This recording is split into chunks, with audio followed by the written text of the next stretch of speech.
Hola, buenas tardes a todos y bienvenidos otro martes a un nuevo seminario online del Colegio de Ingenieros Técnicos de Obras Públicas de Aragón. Esta tarde nos acompañan Víctor Chavarrías, ingeniero hidráulico en el Instituto de Investigación Aplicada en Deltares, en Holanda, en los Países Bajos, y Andrea Jiménez, que es ingeniera hidráulica en IDOM, aquí en la delegación de Zaragoza y también vocal de la Junta Territorial del colegio. Hoy van a hablar ellos dos, que son los especialistas, sobre modelos hidráulicos, es decir, una herramienta fundamental en el día a día de muchos ingenieros civiles. Pues hoy vamos a aprender un poco más del tema y vamos a aprender sobre todo cuál es la situación de los programas actuales que nos permiten usar estas herramientas y aplicarlas a nuestros proyectos. Bueno, primero, buenas tardes, Víctor y Andrea. Y sin demorarnos más, vamos a empezar. Si hablamos de modelos hidráulicos, lo primero que tendremos que tratar es realmente qué es un modelo hidráulico y qué tipos existen. En este caso, Andrea, ¿nos sabría responder brevemente qué es un modelo hidráulico y qué tipos hay ahora mismo? Bueno, pues los modelos hidráulicos lo que hacen es describir matemáticamente el flujo de canales abiertos, de ríos, de humedales, de lagos, estuarios o zonas costeras. El objetivo es representar el comportamiento de los procesos presentes en las masas de agua frente a los elementos antrópicos como son las presas, los canales, los puentes, las obras transversales. Y luego tipos, pues depende del uso que le vayamos a dar. Tenemos en una dimensión, en 2 dimensiones y en 3 dimensiones. Depende también de cada dimensión se diferencia en las fórmulas que se aplican en el momento del cálculo. En el caso de una dimensión se suele aplicar a tramos de río largos, a canales, a encaucamientos. En el caso del 2D se suele usar más para llanuras de inundación, para cuando el agua se sale fuera del cauce, para obras hidráulicas. Y el caso del 2D, el 3D es más enfocado a flujo local, a vertederos, a pilas de puentes y bueno, pues depende un poco de los objetivos para los que queramos aplicar el modelo. Vale. Víctor, ¿algo que añadir a lo que ha comentado Andrea sobre la introducción a los modelos hidráulicos? No, bueno, primero de todo, muchísimas gracias por invitarme. Estoy muy contento a ti por venir. Me hayáis invitado. Y no, yo creo que la haya descrito perfectamente. Yo creo que no hay nada más que añadir. Es lo que es. Vale, es decir, según lo que has dicho, lo que buscamos con un modelo es pues, simular las condiciones que nosotros vamos a tener en la realidad para poder nosotros prevenir cómo se van a comportar los flujos de agua en nuestro proyecto. Más o menos, ¿no? Y que los tipos que...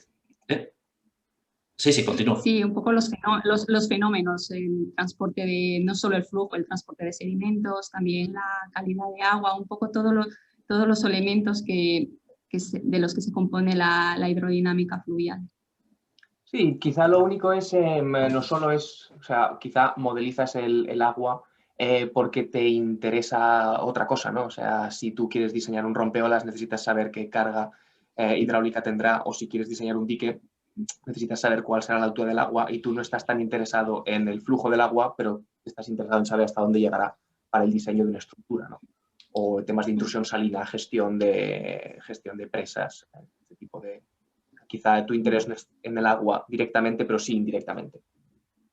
Claro, porque al final, aunque lo que vayas a hacer, como bien dices, realmente el agua está presente en muchos proyectos, queramos o no queramos. O sea, la mayoría de veces, en muchos, aunque no se quiera, pues el agua va a ser algo que puede ser fundamental a la hora de determinar pues, la integridad de una estructura, los efectos ambientales que pueda tener unas nuevas instalaciones, etc. Pasando ya un poco más adelante, que seguro que luego nos explicaréis un poco más en detalle cada uno de vuestras experiencias. ¿En qué situaciones va a ser necesario para nosotros como ingenieros crear un modelo hidráulico? Que ya sé que no vamos a poder enumerar todas porque pues, la casuística es enorme, pero bueno, para que nos introduzcáis un poco vosotros las que consideréis más importantes ¿cuáles serían en este caso, Víctor? Continuando con lo anterior, yo creo que quizá lo que todo el mundo tiene en mente como el paradigma del modelo hidráulico es inundaciones, ¿no? Pues no tiene un río, el Segre, pasando por Lleida y ha de diseñar el cauce de tal manera que por un periodo de retorno de 100 años no se inunde. Y quizá este es el más directo. Pero se construyen y se aplican modelos hidráulicos para muchísimos más casos. Y hablamos hace un rato sobre la presa del Yaquireta, pues un embalse donde quieren un modelo hidráulico porque quieren, por ejemplo, optimizar la generación de electricidad. Entonces, quieren controlar muy bien, teniendo la información meteorológica, cuáles van a ser los caudales para tener siempre el máximo poder de generar electricidad, ¿no? Entonces, es un caso donde generas un poder hidráulico donde lo que quieres es generar electricidad. Y luego, pues a día de hoy, lo que también es muy importante es intrusión salina, ¿no? En los Países Bajos es muy importante, pero también en Indonesia, en Bangladesh, donde uno tiene un modelo hidráulico porque lo que quiere ver es hasta dónde llegará el agua salada para poder extraer agua dulce para beber, ¿no? Y a día de hoy esos proyectos pues, a nivel internacional son los que tienen más importancia, más que los de inundación, que son como más simples. Claro, o sea, porque claro, en esto de la intrusión salina, aquí, sin ir más lejos, aquí en España, pues empieza a ser un motivo de preocupación, sobre todo en el delta del Ebro. El delta del Ebro, que es una zona muy cultivable y que precisamente por la extracción de agua de los acuíferos, pues se empieza a ver más intrusión de la que debería y vamos empezando ya a hablar de agua no apropiada para regar toda esa huerta que hay allí. O sea, que no tenemos que ir, aunque en Holanda sé que es incluso pues algo más, me imagino que será algo más crítico porque está a un nivel bastante más bajo en general. O sea, al final no podemos comparar todo lo que es España con lo que es Holanda, pero sí que imagino que ahí tendrá un peso importante. Y en tu caso, Andrea, ¿en qué situaciones has vivido tú y has tenido que crear un modelo hidráulico? Bueno, principalmente lo que hacemos es cuando tenemos alguna infraestructura, cuando vamos a construir una carretera que atraviesa un río, modelamos a ver el río para ver cuál sería el vano mínimo, porque ya sabéis que cuando cruzamos los ríos, cuando cruzamos con un puente, lo que queremos es optimizar ese puente para que sea más económico. Entonces, lo que hacemos es modelar para ver cuál sería el vano mínimo que necesitamos para poder cruzar por ejemplo, esa masa de agua. Otro uso que solemos aplicar es para presas, para ver la afección de las roturas de presas. Últimamente estamos con la clasificación de las balsas de la zona, entonces estamos valorando eso, el ver qué comportamiento tiene el agua cuando hay una brecha en una presa. Tenemos eso, tenemos bueno, lo de las inundaciones, que eso es algo que además ahora se está renovando todos los mapas de inundabilidad de España, entonces también un poco eso. Y más afección a infraestructuras, a nuevas vías de tren, a un poco de todo. Claro, porque además, incluso corrígeme si me equivoco, porque has hablado de las balsas, que si no me equivoco, hay alguna normativa que obliga a cuando se construye una balsa el modelizar cómo afectaría la rotura a los cauces. ¿Es así? Sí, así es. Los resultados de un modelo son cruciales porque al final de los resultados de los modelos es de lo que depende la clasificación, si es tipo A, B o C. Y esto depende de si el agua llega a tocar una vivienda, de si si hay una posibilidad de que alguna persona pueda perder la vida a causa de esa agua. Entonces, al final son cruciales los modelos en el caso de la clasificación de balsas. Claro, sí, ahora que mencionas esto, si puedo añadir una cosa, pienso también en el carácter incluso legal que tienen algunos modelos hidráulicos, ¿no? Por ejemplo, eso, ¿no? Uno ha de hacer por ley un modelo hidráulico y comprobar que los 100 años de periodo de retorno X y Z. Hablo de lo que sé más aquí en los Países Bajos, pero aquí es lo mismo, ¿no? Aquí cualquier intervención que se haga en una inundación debes hacer un modelo con unas ciertas características que están estipuladas por ley, o sea que tampoco te puedes desviar. Y y has de hacer esa simulación por ley, ¿no? Claro. Claro. Y además porque, sí, también si no recuerdo mal, la propia ley aquí del dominio hidráulico incluso tiene definiciones con zonas para las cuales es necesario realizar un modelo hidráulico para poder determinarlas, ¿no? Así como la zona de intenso desagüe y alguna de ese estilo. Sí, las zonas de flujo preferente hay definido la sobrelevación, las velocidades que tiene que alcanzar en los calados, sí, y luego pues todas las zonas adyacentes a los cauces. Claro, o sea que al final tienen todo lo que es los modelos hidráulicos al final se usan incluso pues para determinar zonas en las que se puede construir, ¿no? Y zonas en las que se pueden llevar a cabo unas actividades o no. Así que realmente estamos todos, digamos, influenciados, aunque no nos demos cuenta, por estas herramientas y por la precisión que puedan tener y los datos que haya disponibles.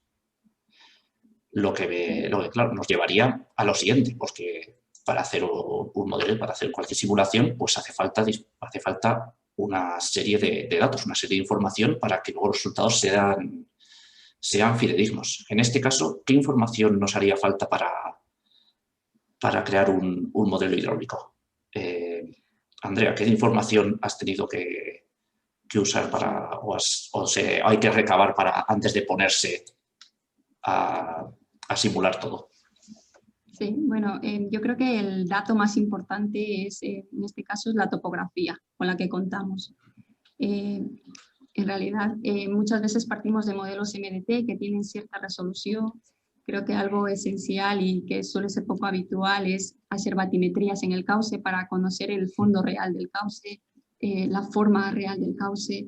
Entonces, los datos se podrían decir que son la topografía, las rugosidades, una visita en campo que nos permita analizar los parámetros del cauce, de qué está compuesto, porque las rugosidades lo sabemos todos que es algo esencial en un modelo hidráulico, el definir las diferentes rugosidades en lo que es el cauce y su llanura de inundación. Entonces eso, en el caso de, bueno, geometrías de estructuras existentes, en el caso de que si fuese el estudio de zonas de inundabilidad en zonas existentes, sería ver un poco las dimensiones que tienen las estructuras ya existentes, luego recabar también información de estaciones de aforo cercanas en caso de que las tuviéramos, porque esto nos sirve mucho para lo que es el postproceso de un modelo, que es la calibración. Entonces si tengo que quedarme con los datos más importantes, para mí sería la topografía, por supuesto, los datos de los aforos en caso de que podamos tenerlos, y lo que es la rugosidad, un poco el análisis de la granulometría de la zona que estamos estudiando. Sí. ¿Algo que añadís, Víctor? No, yo creo que en general es lo que ha dicho. Quizá desde un punto incluso matemático, lo que hace falta al fin y al cabo, un modelo hidráulico lo que hace es resolver un sistema de ecuaciones. Lo que hace falta es una condición inicial y condiciones de contorno, ¿no? Entonces, las condiciones iniciales pues, son la batimetría, el tamaño de grano, la fricción. Y las condiciones de contorno pues, es en un río principalmente el caudal aguas arriba y el nivel de agua aguas abajo, o una condición QH aguas abajo que se llama, ¿eh? Es decir, tú no sabes cuál es el calado aguas abajo, la altura del agua, pero sí que sabes la relación con el caudal. Tienes porque se ha medido en una estación durante mucho tiempo y entonces dices, vale, esta es la relación entre el caudal y el calado, ¿no? Y eso en cualquier modelo pues siempre es necesario. Porque sí.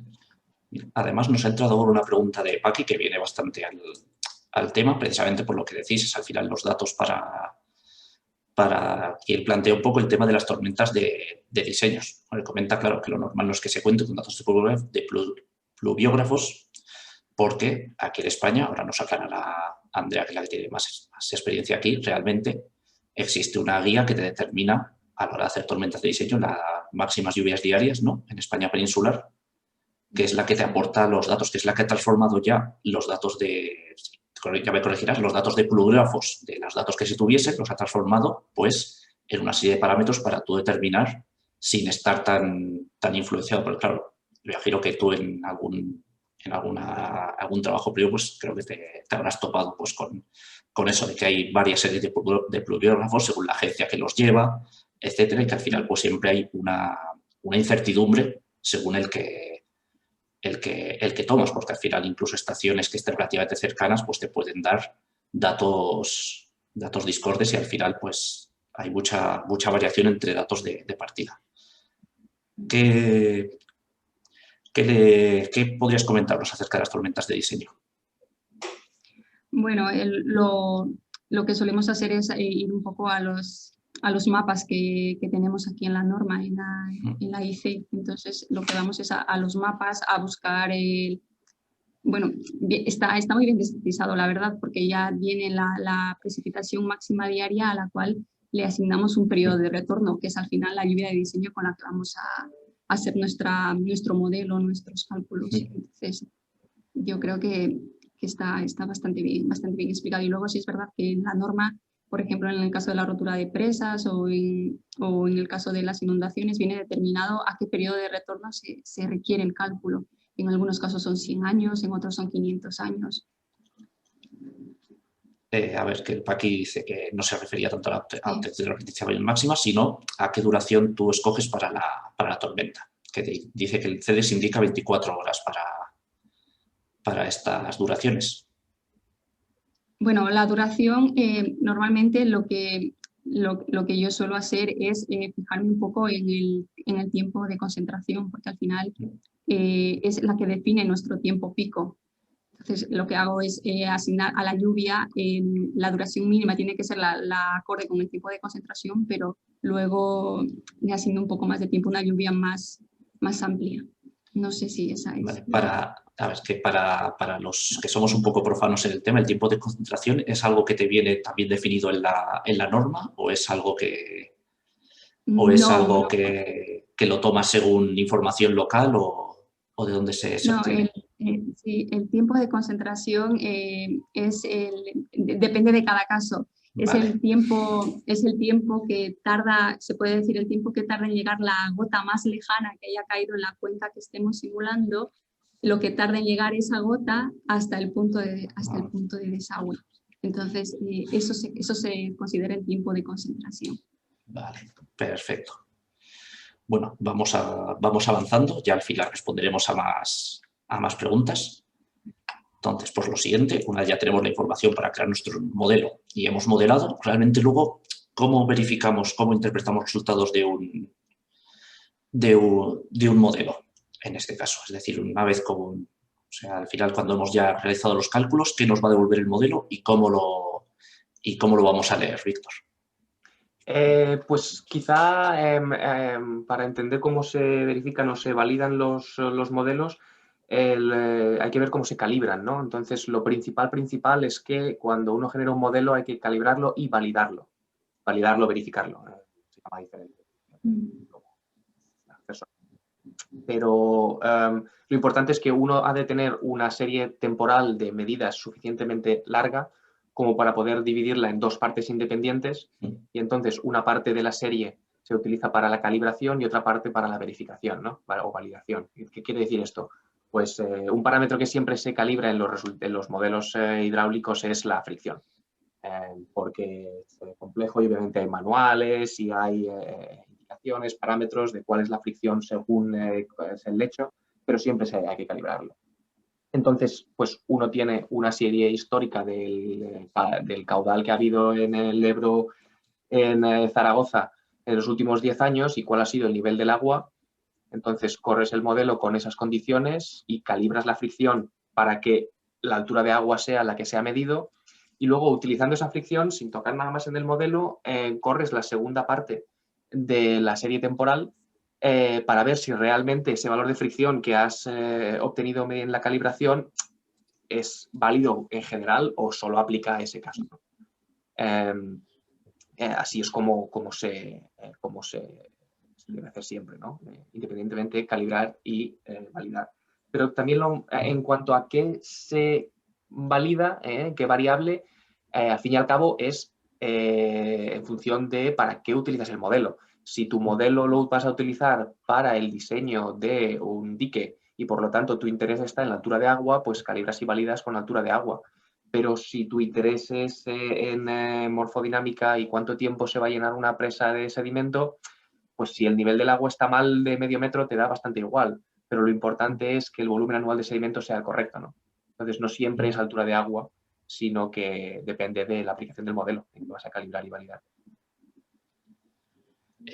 Andrea, ¿algo que Totalmente añadir? de acuerdo totalmente de acuerdo con Víctor, creo que lo ha dicho todo. No tenemos que olvidar que son modelos predictivos y que las fases, el postproceso de la calibración y la validación es cuán o más importante que el modelo en sí. Entonces, no es solo meter unos datos y lo que te suelte el modelo, sino es comprobar que lo que estamos mostrando, que los resultados que estamos dando se asemejan un poco a la realidad.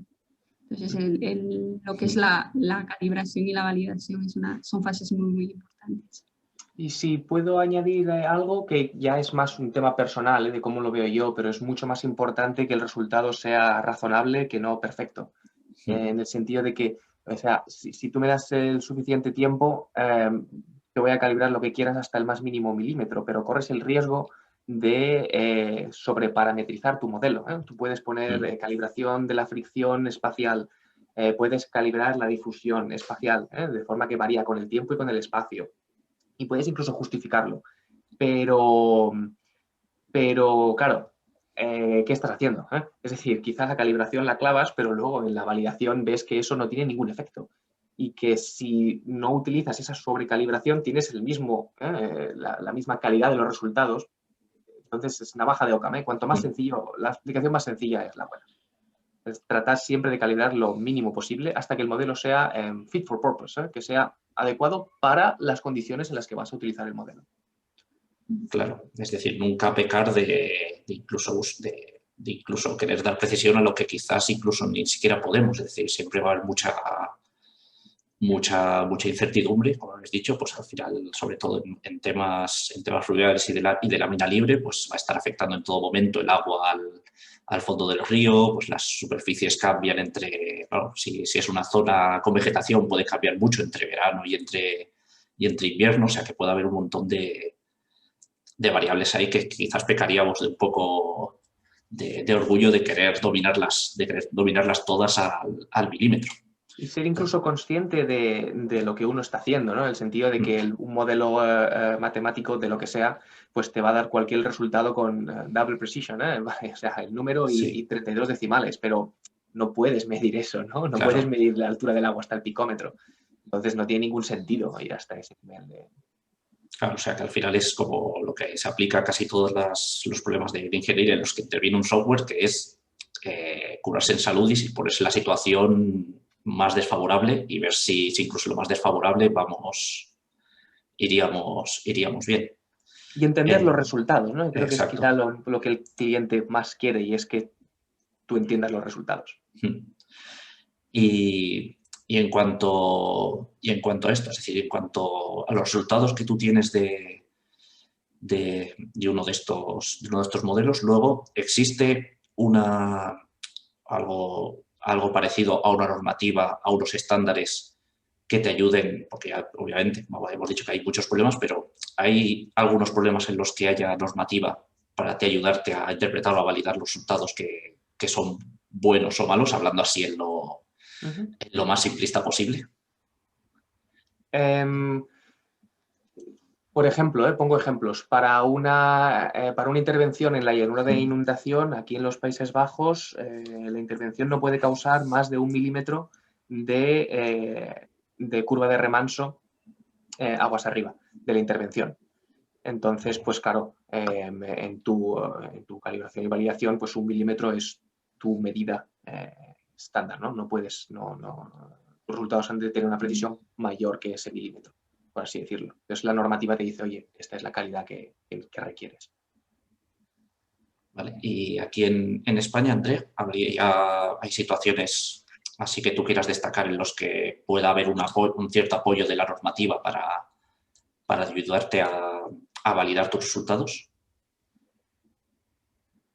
Bueno, más que para ayudarte a validar, sería un poco para comprobar que estás cumpliendo lo que la normativa dice. Por Sí. ejemplo, en el caso de las inundaciones, lo que hablamos antes de la zona de flujo preferente, la vía de intenso desagüe, que la altura sea máximo 1 metro, la velocidad 1 metro por segundo, cosas así. Entonces, como mucho, igual, no sé, en algún proyecto te pueden exigir lo que es la precisión del modelo digital del terreno que estés usando, la triangulación, pero una norma como tal que te ayude a validar tu modelo, yo no la conozco, desde luego. Vale. Hasta el momento no me la he encontrado.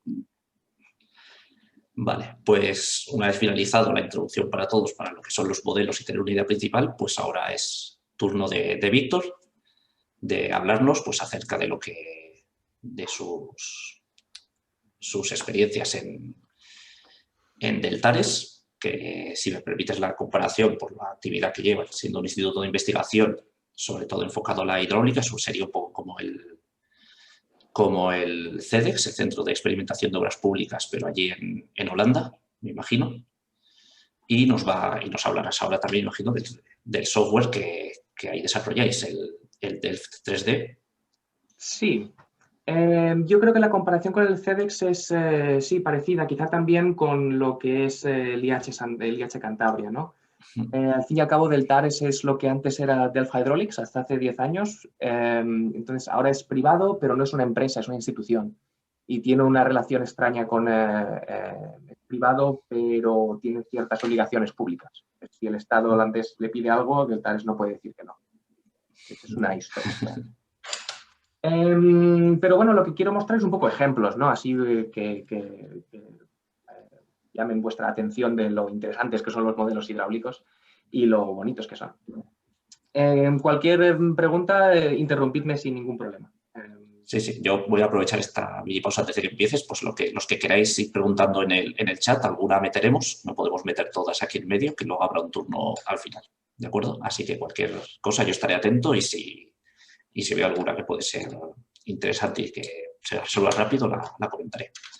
Adelante, Víctor, ya te dejo la tarifa. No, nada, es breve.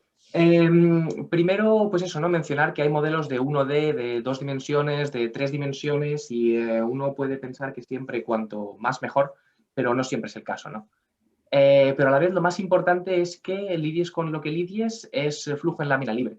Entonces, estamos hablando de canales, de ríos, de estuarios, de costas, de mar abierto, pero flujo en lámina libre. Si es presión en una tubería, estamos hablando de otra cosa. Hay 4 diapositivas de un poco de teorías en general y luego ejemplos de proyectos. En Delft 3D y en el software que nosotros utilizamos siempre se hace la aproximación de flujo somero. Entonces, claro, uno debe ser consciente de las hipótesis que hay detrás de esta aproximación, ¿no? Entonces, si uno tiene un flujo donde alguna de estas hipótesis, que la aceleración vertical, por ejemplo, es muy larga, muy grande, no se puede utilizar el software, ¿no? ¿Qué quiere decir? Que si uno quiere modelizar el flujo alrededor de una pila, por ejemplo, el detalle, uno no puede utilizar este tipo de modelos. Lo que sí que puede tener en cuenta es el efecto que tienen las pilas de un puente sobre el flujo general, pero no va a modelizar el flujo en detalle. Entonces hay que tener en cuenta siempre en mente, cuando uno utiliza un software, cuáles son las limitaciones del software. Y esto es lo más importante, el flujo somero. Lo mismo si uno tiene un cambio súbito de la batimetría, cuidado, esto se puede parametrizar, pero no resolver. Este es el ejemplo de la parametrización, ¿no? Tengo aquí una foto que hice en París. Hay durante una inundación, 2016, si no recuerdo mal, y uno ve aquí, por ejemplo, unos pequeños remolinos que se van transportando. Esto es aguas abajo. Este detalle del flujo no se puede resolver con los modelos que realizamos porque es local, ¿no? Uno no puede... Aquí las aceleraciones verticales son importantes, pero sí que puede tener en cuenta el efecto general que tienen las pilas del puente sobre la velocidad del río, obviamente. Entonces, si vamos de complejo a simple, comenzamos con si tenemos un modelo tridimensional, lo que uno va a ver es que lo único que filtra es la turbulencia, ¿no? Es decir, en un flujo uno tiene en vertical un montón de Gales, EDIs, y estos están filtrados, pero tenemos en vertical varias capas y entonces resolvemos la velocidad. Esto es un perfil longitudinal en vertical, entonces uno resuelve la velocidad que hay en la parte de arriba, en la parte del medio, en la parte de abajo del todo. Resuelves la velocidad en vertical, pero a la vez hay que tener en cuenta que vale, tendrás una velocidad en vertical, pero si tus hipótesis no son válidas, la velocidad no va a ser correcta, ¿no? El siguiente caso es cuando utilizamos un modelo en 2 dimensiones y entonces básicamente filtramos la velocidad en vertical. Y entonces en vez de tener este perfil logarítmico que el modelo resuelve, pues uno tiene solo un valor de velocidad por cada punto. Por cada punto espacial, ¿no? X, Y. Hay que tener en cuenta que cuando uno hace este proceso de filtrado hay procesos tridimensionales que no están resueltos en las ecuaciones. Y entonces estos se han de parametrizar, como por ejemplo el flujo secundario, que lo mencionaré más adelante porque me gusta, básicamente. Y estos no son resueltos y son parametrizados. Y por último, en nivel de simplicidad, tenemos un modelo unidimensional, donde además de filtrar la velocidad en vertical, y solo tenemos un valor, también la filtramos en dirección transversal y solo tenemos un valor por cada coordenada del río, por así decirlo. Entonces tenemos, pues eso, ¿no? Para este punto una velocidad, para este punto una velocidad, para este punto otra velocidad, un calado, altura de agua. Es lo que se llaman las ecuaciones de Stein-Venant. Muy bien, entonces mencionaros nada, el software que nosotros tenemos. Esto no es porque sea Aragón, os prometo que siempre pongo esta imagen en las presentaciones y envío una postal al que acierta qué río es. No lo voy a hacer con vosotros porque es trivial, pero preparando la presentación dije, ostras, sí, fui nada, unas navidades con mi mujer y me lo pasé muy bien. Así que nada, un poco sobre el software. Está Delft 3D, lo que se llama Flow, que también lo encontraréis como Delft 3D 4 o solo Delft 3D o curvilíneo, que bueno, se ha desarrollado durante décadas y la base lo que lo caracteriza es que la malla es curvilínea, entonces uno siempre tiene rectángulos y la malla puede curvarse, pero siempre tiene rectángulos. Tiene décadas de desarrollo y uno puede hacer simulaciones en 2D o también en 3D, hidrostático siempre. A la vez uno puede modelizar morfodinámica, salinidad, transporte de contaminantes, estructuras, luego enseñaré unos ejemplos. A nivel de 1D y 1D 2D está lo que se llama el conjunto de software SOBEC y permite hacer este tipo de modelos, ¿no? como ECRAS, donde uno tiene un río, un modelado de manera unidimensional y luego también puede modelizar la inundación en una llanura con un modelo bidimensional. La ventaja principal, no lo he dicho, pero creo que es obvio, la ventaja principal de los modelos más simples es que son mucho más rápidos, ¿no? Uno tiene menos memoria y menos computaciones, además de que el time step es mucho más reducido en un modelo tridimensional. Y por último, lo que quería mostraros es lo último que estamos desarrollando, que es lo que se llama Delft 3D Flexible Mesh, que es básicamente la diferencia principal es que uno puede tener mallas desestructuradas, ¿no? Ya no es necesario que la malla sea curvilínea.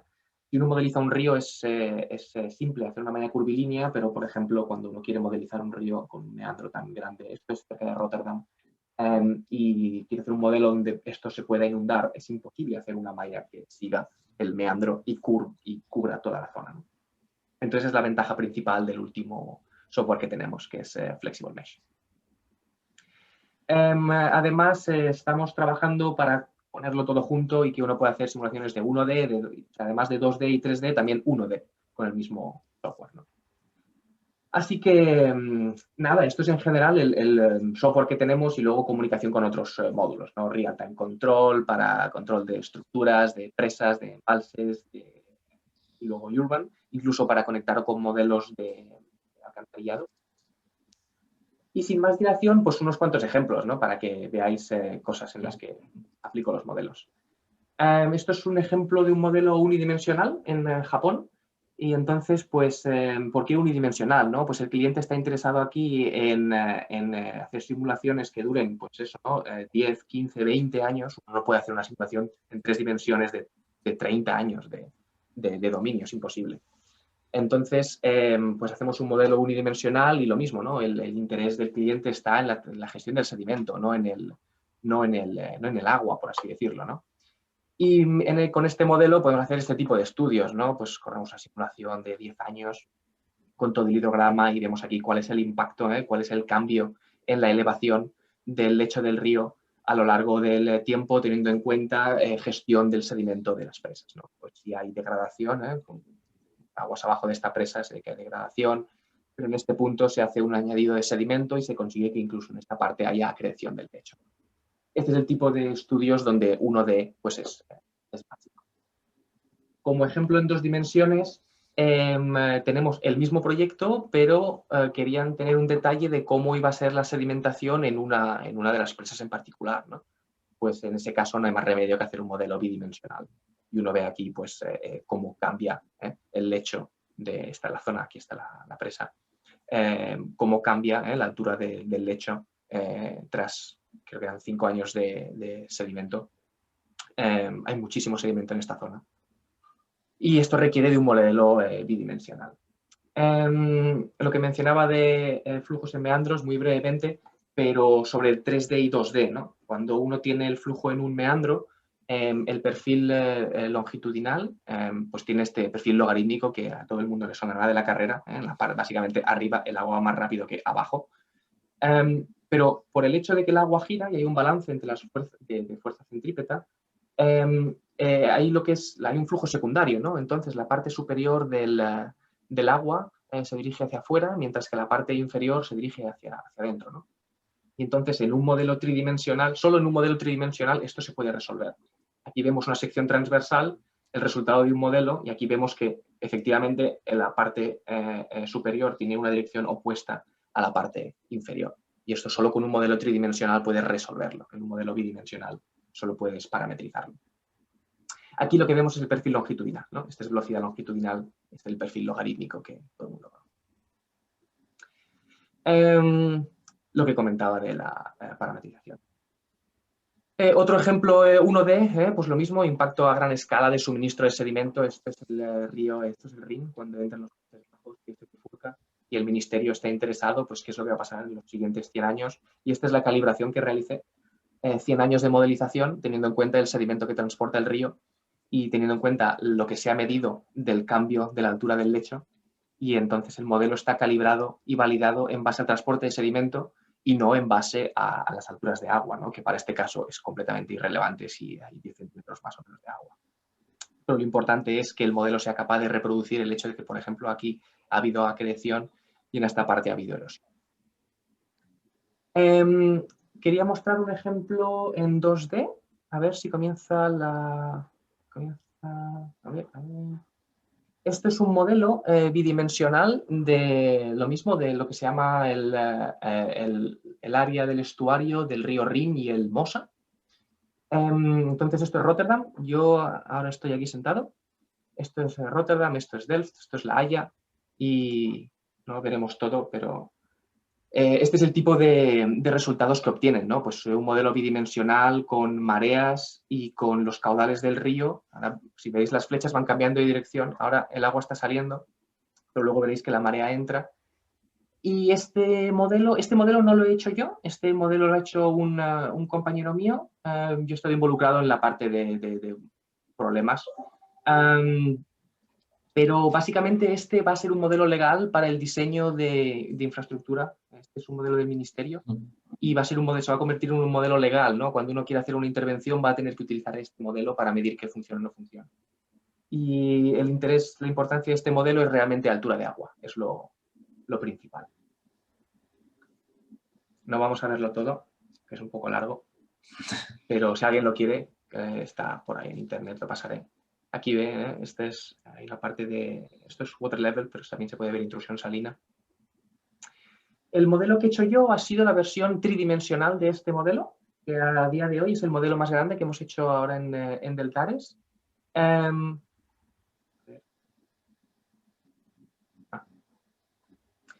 Es el modelo más grande que se ha hecho ahora en Deltares y es este modelo en 3 dimensiones.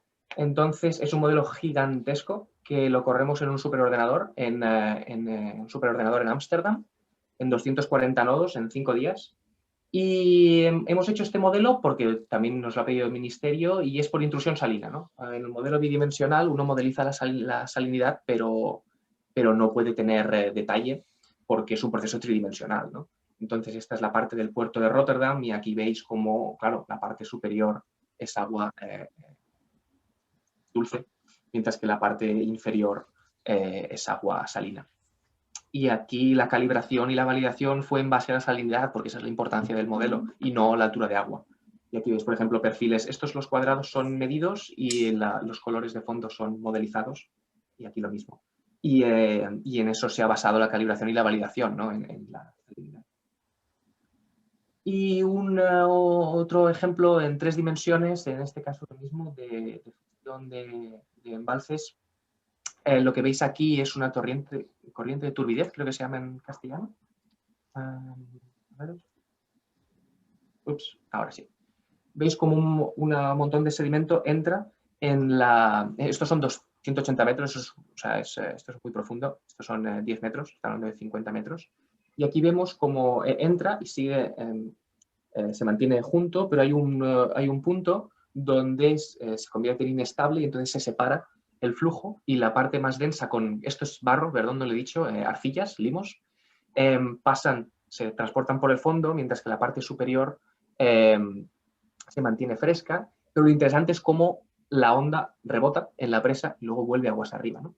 Entonces, el administrador de este embalse estaba interesado en estos procesos porque son un problema para ellos y querían entender perfectamente cuándo suceden, cómo van a ocurrir, hasta qué punto llegarán y cómo podían cambiar esta batimetría, ¿no? Y este es un ejemplo, pues eso, ¿no? De aplicaciones de modelos tridimensionales para modelización hidráulica.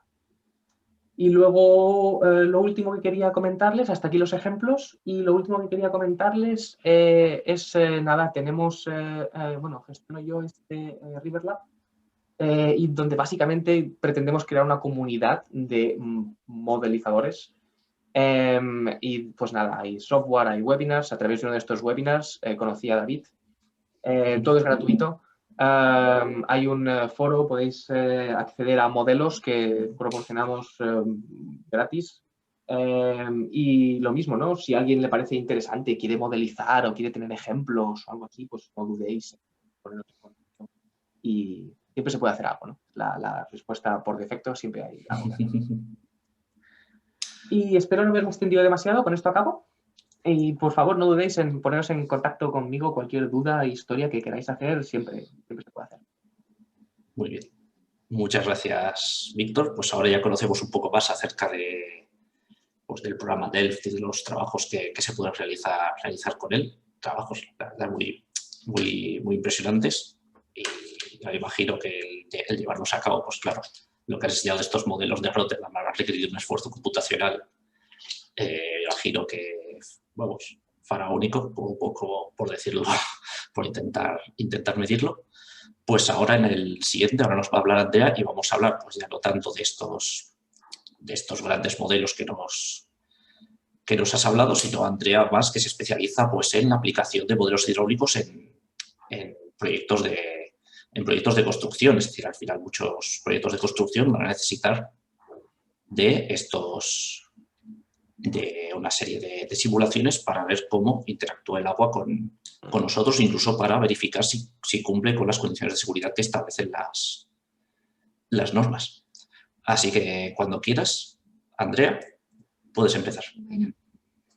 Bueno, buenas tardes a todos. Esta tarde os voy a hablar sobre el software de modelización hidráulica ECRAS. Como muchos ya sabéis, es un software desarrollado por el Cuerpo de Ingenieros de los Estados Unidos. El ECRAS es uno de los softwares de modelado de ríos, yo creo que el más usado, debido principalmente a que es de licencia gratuita y su manejo es intuitivo. Con él podemos modelar los procesos presentes en la hidrodinámica fluvial, el flujo de transporte de sedimentos, calidad de agua, así como la iteración entre infraestructuras hidráulicas con las masas de agua. Actualmente este programa permite el modelado en una dimensión y en 2 dimensiones, que es una de las diferencias con el modelo de Víctor, que el modelo de Víctor sí que permite un modelado en 3D. Bueno, como os he comentado, en ERRAS hay dos tipos de modelado, el 1D y el 2D. Al igual que los modelos 1D, el 2D también requieren datos de elevación del terreno.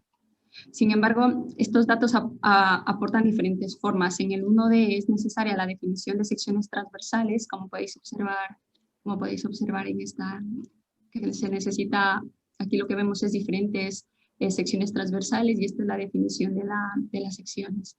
Sin embargo, en el 2D lo que se hace simplemente es colocar una malla sobre el MDT, que es el ejemplo que tenéis abajo. Es una malla que triangula el terreno.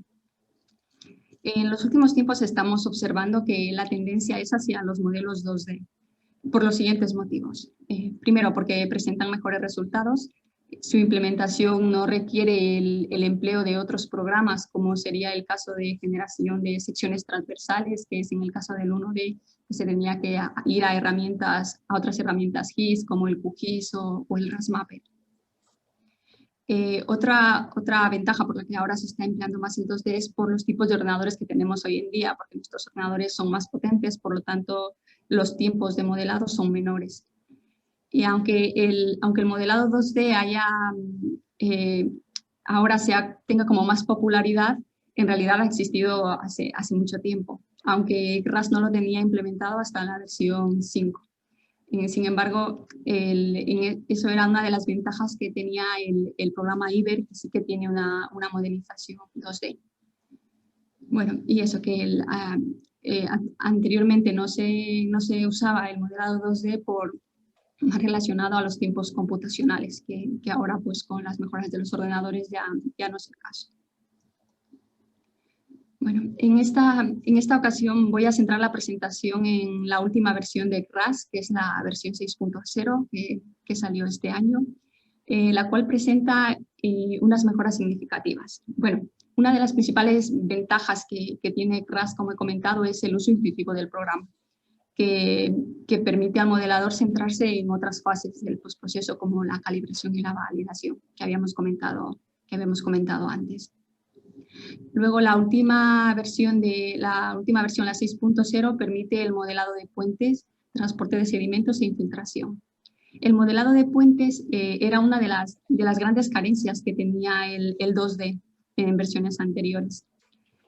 Otra mejora es que se ha mejorado muchísimo lo que es la herramienta de RASMapper, puesto que podemos modificar el terreno directamente en el RAS, desde la ventana de RASMapper. Y eso es muy interesante porque podemos modificar los fondos del cauce sin necesidad de, como os he comentado antes, de otras herramientas GIS. Luego el tiempo computacional, si en el 2D es alto, no es como en el 1D, pero sin embargo sí que podemos optimizar este proceso haciendo modelos mixtos. Como ha comentado antes Víctor, podemos hacer un tramo en 1D y luego continuar esa modelización en 2D en las zonas donde nos interesa.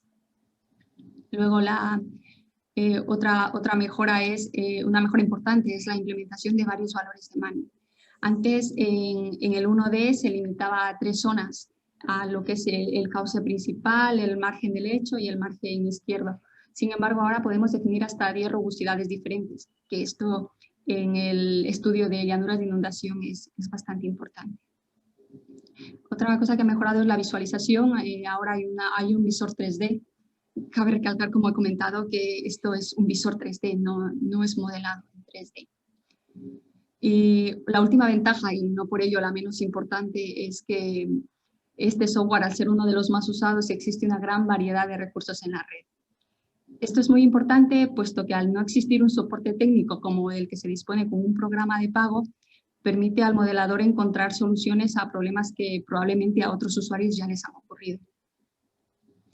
Y luego, ventajas desde mi punto de vista y desde la experiencia que estoy teniendo con el 2D, es que no hay el módulo de socavación, que para lo que es socavación en pilas tendríamos que ir a un modelo 1D, que tampoco podemos modelar el hielo, la afección del hielo, el comportamiento del hielo en los cauces, no lo podemos simular en 2D, tendríamos que hacer un modelo en 1D.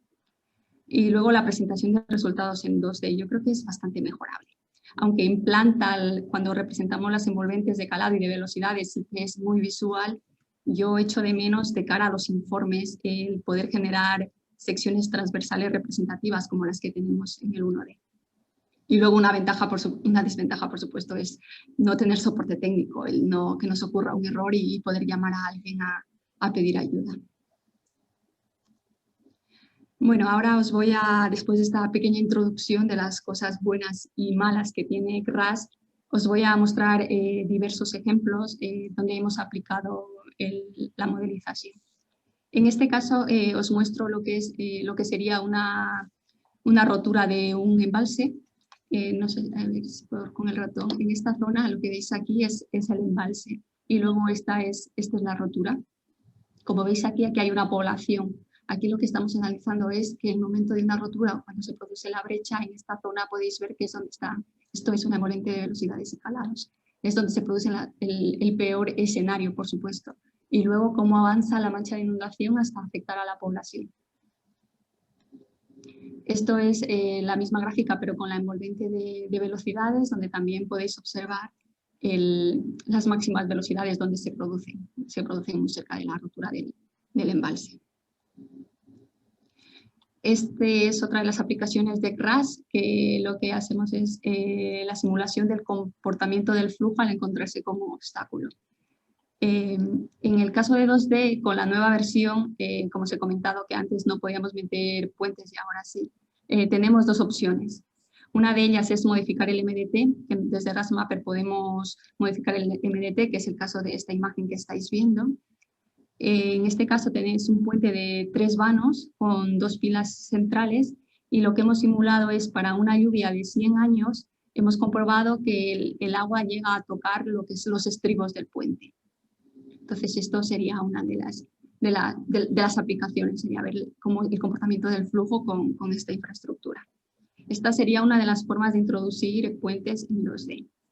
Otra de las formas es la que ya los que habéis modelado en 1D ya la conocéis, que es la forma habitual, que es definir un eje y luego el programa se encarga de generar secciones transversales tanto aguas arriba como aguas abajo del puente.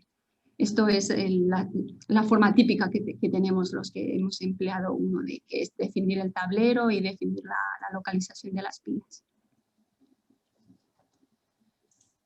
Otro ejemplo.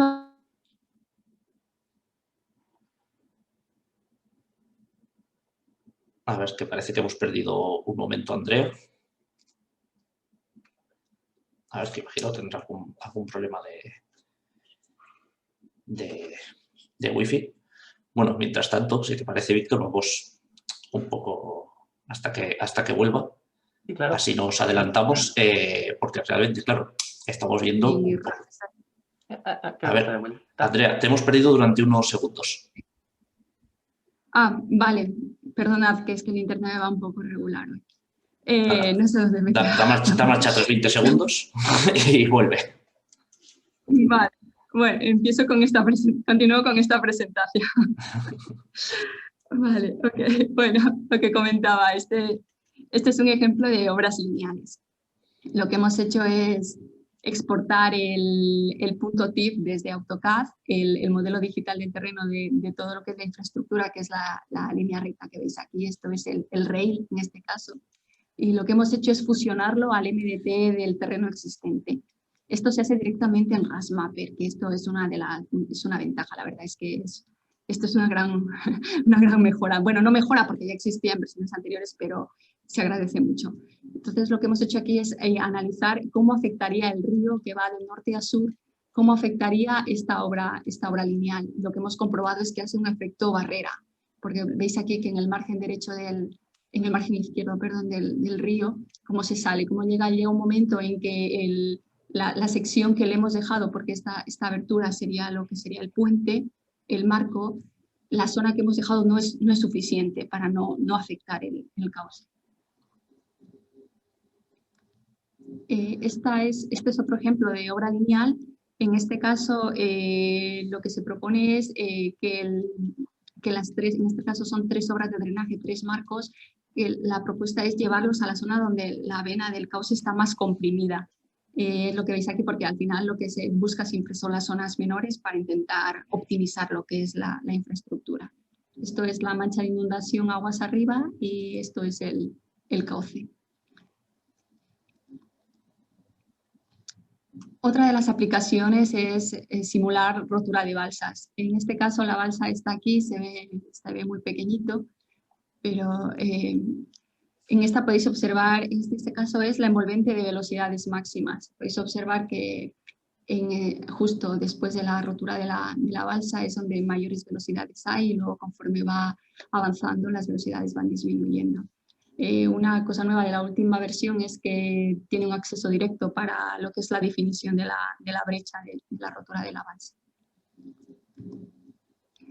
Aquí he puesto, este es el ejemplo anterior que hemos visto. En este caso, no sé si podéis observar, pero la balsa afectaría lo que es a campos de cultivo. En este caso sería una balsa de clasificación C, que es que no afecta a nada.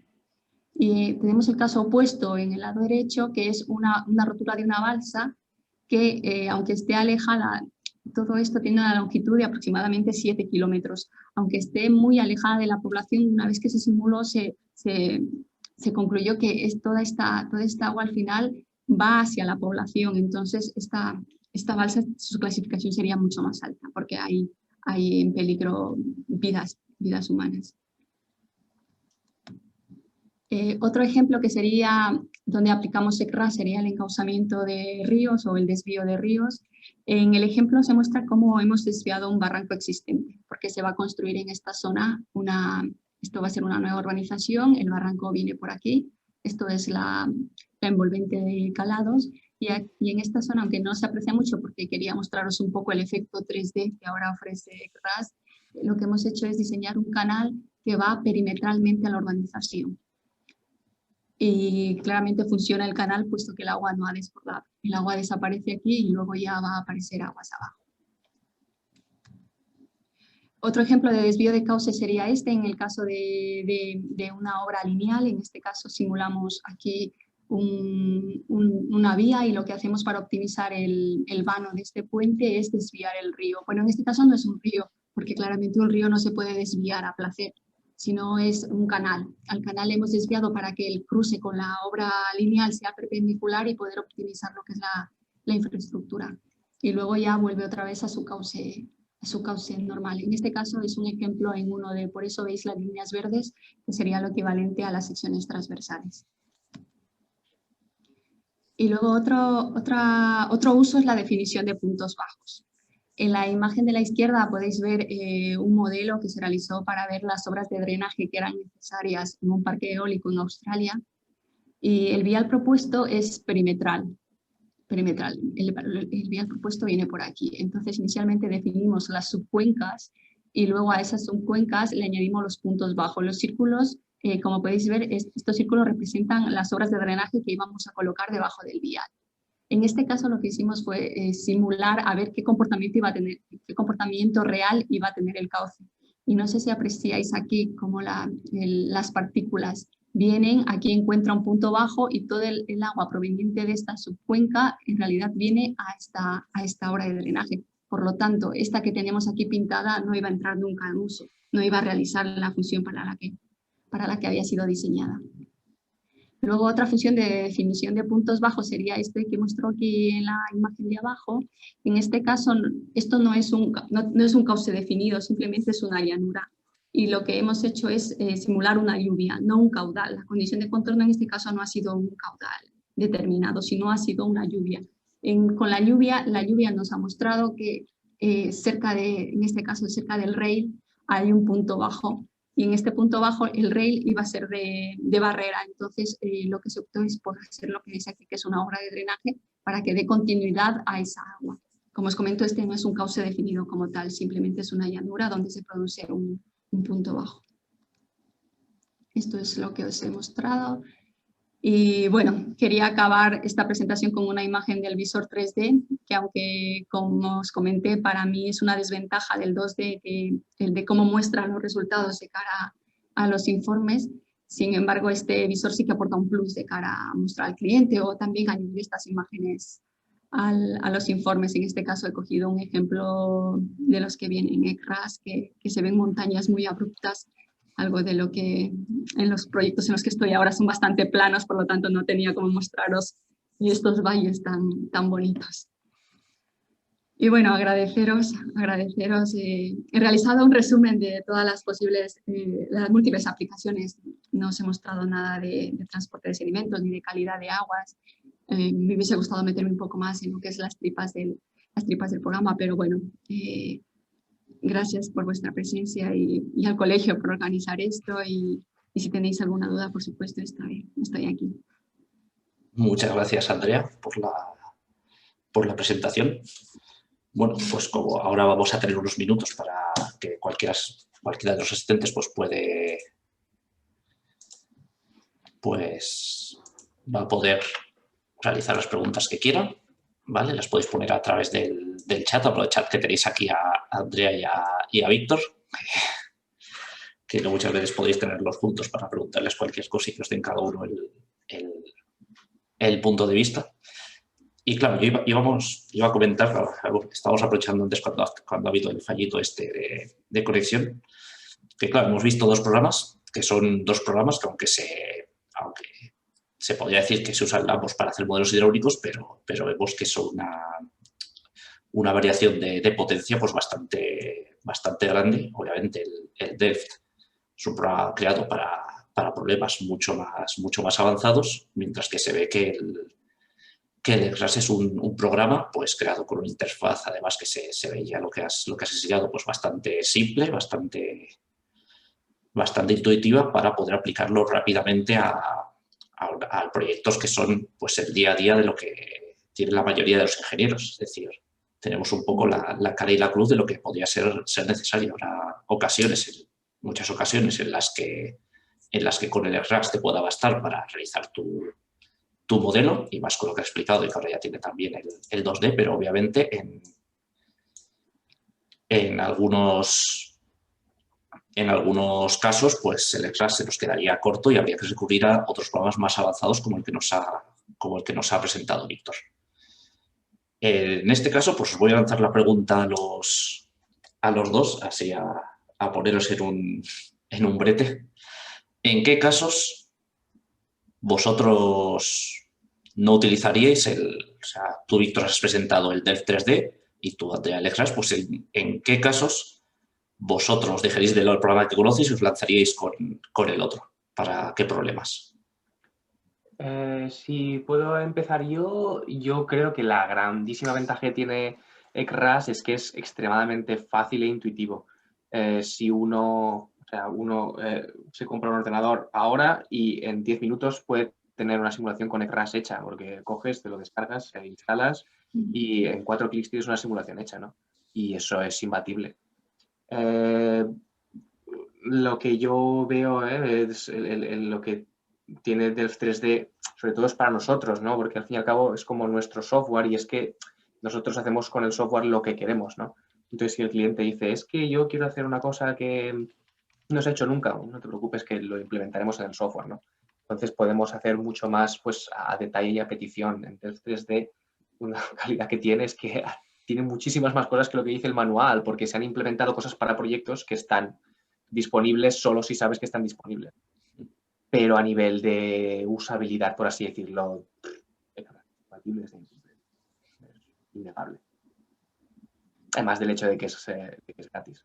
Por otro lado, no tienes el soporte, ¿no? Yo, un 20% de mi tiempo es soporte, lo que se llama second line support, gente que tiene problemas, una serie de problemas especiales y me los pasan a mí. Entonces, pues claro, si quieres eso, pues... Eso es. ¿Y tú, Andrea? ¿En qué casos, o si te has encontrado ya en algunos en los que incluso el ECRAS ya habrías dicho yo con esto no lo hago con este programa? Bueno, me he encontrado un caso y es para simular calidad de agua. Para simular la calidad del agua en los ríos, es verdad que hay programas mucho más potentes que ECRAS, entonces en ese caso sí que he tenido que recurrir a un programa de pago. Pero sí es verdad que lo que comenta Víctor al final, el ECRAS tiene sus limitaciones. Limitaciones es porque no es un software que detrás hay, al ser un software gratuito, su mejora es buena, pero no es tan como al gusto del consumidor, como en el caso que comenta Víctor. Si yo tengo un problema, voy a alguien que me lo desarrolle, tengo un equipo y me lo va a desarrollar algo inclusive adaptado solo a mis necesidades. Yo creo que luego, pues no sé, igual yo para temas salinos, yo sin duda me iría, vamos, después de la presentación de Víctor, me iría de cabeza con su programa, porque yo creo que además en estos países seguro que está muchísimo más desarrollado que lo que pueda estar ECRAS. Entonces, pero por otro lado, la única diferencia, lo mismo, desde un punto de vista matemático, es si uno necesita una simulación tridimensional, entonces no hay más porque ECRAS no es 3D. Sí, pero si no, pues eso, ¿no? Depende de la aplicación y depende de la aplicación, básicamente, lo que uno necesite. Y luego, últimamente, sí es verdad que hay varios clientes que nos piden ya lo que es el modelo 3D. Ya no, directamente el cliente te dice, yo quiero verlo esto en un vídeo y ver cómo funciona. Porque es lo más visual. Tú le puedes mostrar muchas fórmulas, muchas cross-section, muchas secciones transversales, muchos perfiles, pero ellos lo que quieren es algo visual. Un vídeo como el que ha mostrado Víctor, que se ve cómo viene el sedimento, cómo se mezcla, cómo llega el momento de la presa, rebota otra vez. Entonces hay clientes que ya nos piden y estamos presupuestando ya modelos 3D, aunque todavía no tenemos nadie que lo haga. Supongo que nos tocará aprender, pero sí, no, sin duda, ¿no? Todas estas imágenes que he mostrado pues son de proyectos, ¿no? Y hay una parte importantísima de que el cliente muchas veces no sabe lo que es un modelo y hay que enseñarle, ¿no? Y hay que demostrarle dónde ha puesto su dinero, básicamente. Claro. Y yo os iba a preguntar algo que también me trae mucha curiosidad, porque claro, habéis comparado un poco pues eso, lo de que para ECRAS no hay soporte, sin embargo para Delf pues es un equipo que estés ahí continuamente. Claro, porque para hacernos una idea, Andrea, ¿cada cuánto suele salir una actualización de ECRAS? O sea, ¿cada cuánto sale una nueva versión con nuevas mejoras implementadas? Bueno, depende del tipo de mejora. Normalmente siempre, ahora estamos en la versión 6, pero ha habido 5.1, 5.2, 5.3, hasta la 5.7 y ya hemos pasado a la 6. Entonces depende un poco del cuerpo de ingenieros que lo hacen. Entonces no es decirte cada 6 meses se publica una versión nueva, depende un poco de ellos. ¿Sí? Pero bueno. En nuestro caso es completamente diferente, ¿no? Nosotros tenemos 3 tipos de release. Una es diariamente, o sea, porque el software siempre está cambiando, entonces cada día hay una versión nueva, pero esta es solo interna y para los developers, para la gente que desarrollamos el código. Luego hay una versión semanal, que esa pasa todos los tests, y luego hay una versión 2 veces al año, que esta es para clientes. Pero nuestro software siempre está en desarrollo. Entonces siempre hay algo que se está mejorando y por eso cada día hay una nueva versión. Claro. Bueno, pues vamos a pasar que ya hay alguna pregunta. He visto que Víctor se ha adelantado y ha respondido alguna. Nos pregunta Diana que qué consejo daréis a una persona que se está iniciando en temas de simulación con uso de este tipo de programas, ya sea del ECRAS o cualquier otro, y por dónde empezaréis a trabajar, con qué materiales. Andrea, si quieres ir tú primero. Bueno, yo empezaría, como os he comentado, ahora se está llevando mucho, no está de moda, sino que simplemente que se está avanzando con el 2D. Entonces yo lo que haría sería descargarme un MDT de una zona que conozcas. Tenemos MDTs en la página web del Estado. Podemos descargarnos un MDT y empezar a hacer probatinas con ese MDT, poniendo mallas, viendo el diferente comportamiento de las mallas, poniendo calados caudales, aunque sea inventados, para que veas un poco el comportamiento del flujo. Entonces yo empezaría por ahí, por hacer modelos pequeños de zonas que conozcas, para que sepas un poco también, pues si se te inunda mucho, pues igual es que algo está mal o cosas así. Y en tu caso, Víctor, sobre algo sí, que añadir. Depende realmente de, es decir, estás empezando, pero ¿cuál es tu interés? Si tu interés es eso, ¿no? Me gustaría explorar en mi tiempo libre que hace un modelo, haría lo mismo. Descárgate Crash y juega, ¿no? Descárgate cualquier modelo digital y es interesantísimo, ¿no? Si quieres explorar Delft 3D, pues puedes hacer lo mismo, ¿no? Hay una parte de prueba donde puedes tenerlo para prueba. Incluso hay una versión beta tester que puedes tener Delft 3D gratis. Pero si lo que quieres es tener un modelo en los siguientes 15 minutos, coge Crash, no dudes. O sea, que recomendarías empezar con XRAS y ya luego una Bueno, vez si ya tu sabes interés bien. es ese, ¿no? Si tu interés es ese, si tu interés es no, yo quiero aprender a hacer un modelo morfodinámico y tener en cuenta la interacción entre el transporte en suspensión, ves a del 3D, no lo dudes. Pero es eso, depende realmente es empezar, pero empezar para qué, ¿no? Claro. Vale, aquí nos ha preguntado si podéis comentar si existe alguna plataforma donde compartir dudas, que ya ha dicho Víctor que hay una página que es oss.deltares.nl, ahí tenéis el Riverlab donde habla la comunidad, y en caso de Crash, Andrea, ¿cuál recomendarías dentro de la vasta comunidad que pueda haber de este software? Bueno, es que es un poco amplio, pero yo creo que si pones, bueno, yo al menos lo hago habitualmente, si pones foro de Crash, hay uno por excelencia y será el primero que te salga en Google, ahora no me lo sé de memoria, pero lo busco en un segundo, pero sí. Hay varios, pero hay al menos uno por excelencia que... Vale, o sea que existe uno como que ya está casi oficial, ¿no? O sea que no será extraoficial, pero será el que acude todo el mundo, ¿no? Me imagino. Sí, sí, además hay preguntas pues de todo, ahí te encuentras como si copias un código de los errores que te sale al modelar, lo copias tal cual, lo pones en Google y te aparece ahí un foro de me ha pasado esto, ¿qué hago? Pues hay alguien, siempre hay gente con un corazón enorme que comparte su conocimiento de los fallos que les Sí, eso quizás es otra gran diferencia, ¿no? La comunidad de usuarios de Crash es completamente, o sea, hay muchísimos más usuarios que en Delft 3D. También es eso, el perfil es diferente, ¿no? Los usuarios de Delft 3D pues tienen un perfil más especializado, ¿no? En un tipo de aplicaciones en particular. Pero es cierto que si tú coges un error de Delft 3D y haces copia y pega, no te van a salir 10 soluciones, ¿no? Pero si me envías un correo te lo soluciono, no te preocupes. Muy bien. Y también nos pregunta Cristian espera que se me ha ido un poco, que cómo defines, pues en este caso sería más para Andrea, cómo define las condiciones iniciales en XRAS, es decir, calado normal y crítico, o arriba o abajo.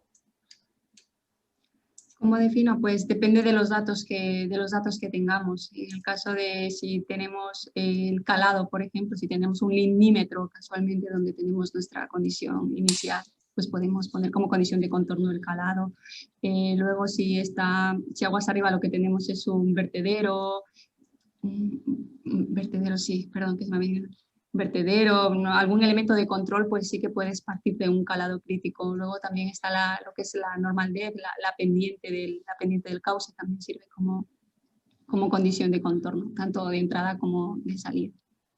Sí, yo sí puedo añadir una cosa, pregunta sobre Crash, pero cuidado con condición inicial o de contorno, ¿no? Porque lo que está comentando Cristian son condiciones de contorno, entiendo yo. Es decir, el calado aguas arriba, calado caudal, aguas arriba, aguas abajo, que es lo que has comentado tú, Andrea, ¿no? Pero en general en cualquier modelo, lo que hay que también ser consciente es de que normalmente el software te deja poner cosas que son absurdas. Entonces hay que ser consciente de lo que están haciendo. Tú puedes poner, por ejemplo, dos condiciones del caudal, aguas arriba y aguas abajo, y el software te dará un resultado, pero eso es intrínsecamente inestable. Entonces no deberías hacerlo. Claro, como cualquier herramienta matemática, al final te va a resolver unas ecuaciones, en base a lo que le pongas, siempre te va a sacar una solución. No, eso sí, tú debes de ser como ingeniero el que sea capaz de determinar si esa solución es válida y detectar el error que hayas podido otra cometer. cosa respecto a dónde condiciones de contorno, yo pienso que hay que también mirar el modelo en su conjunto, ¿no? Es decir, dónde pones las condiciones de contorno, o sea, los límites de tu modelo dependen de los datos que tienes para calibrar y para validar un modelo que dependerá de dónde hay estaciones, ¿no? En uno de los modelos que he enseñado del RIN empieza allí donde hay una estación del ministerio midiendo los caudales, porque entonces sé el caudal que hay justo en ese punto, ¿no? Entonces, los dominios de tu modelo dependen de... Y en el modelo bidimensional proporciono en el mar, has de poner las mareas, y las mareas del modelo ese las vienen dadas por un modelo del Mar del Norte entero. Corro un modelo y proporciono condiciones de contorno para otro modelo. Y entonces la condición del modelo pequeño sigue un contorno del modelo grande, ¿no? Entonces, al fin y al cabo, las condiciones dependen de la zona y de lo que tengas tú para feed, para añadir al modelo, ¿no? De condiciones de contorno. Eso es. Bueno, pues parece que ya no hay más preguntas, ya solo queda pues agradeceros a ambos, a Victoria y a Adel, que os hayáis tomado la molestia de estar aquí con nosotros, compartiendo pues todo lo que habéis aprendido a lo largo de los años, para los que tengan interés en avanzar en este tema profesionalmente o en tiempo libre, y un poco también el haber visibilizado pues la importancia que tiene dentro de la ingeniería civil, pues la ingeniería hidráulica, que al final es algo que va a afectar a prácticamente todos los proyectos de una manera u otra. Así que, no sé si queréis decir algo ahora como cierre. Por mi parte, nada, agradecerte la organización, sin duda. Estoy encantado de que me hayáis invitado y creo que mi correo está por ahí. No sé si la presentación bueno, está grabado. De todas maneras, lo pondré en el chat y no dudéis. Si alguien quiere contactar conmigo, por favor, vean un correo, escribid en el foro o lo que sea y ahí está. Sí, eso es. Ahora lo colgaremos, cuando lo procesemos el vídeo, lo colgaremos en YouTube, y si quieres incluso ponemos tu correo electrónico en la descripción del vídeo, y así cualquiera te puede... Sí, cualquier duda o curiosidad o lo que sea, aquí estoy. Eso es, pues gracias a ambos y gracias al resto de asistentes por haber también estado con nosotros hoy.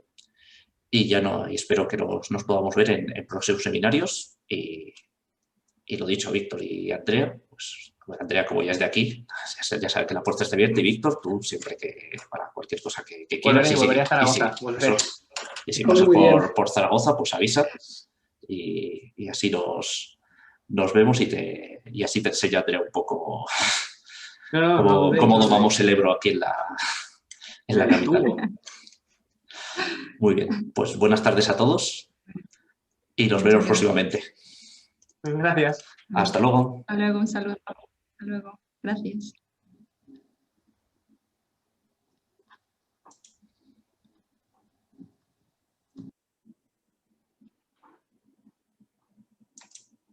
Muchas gracias, David. Gracias a ti, Víctor. Hasta luego. Hasta luego.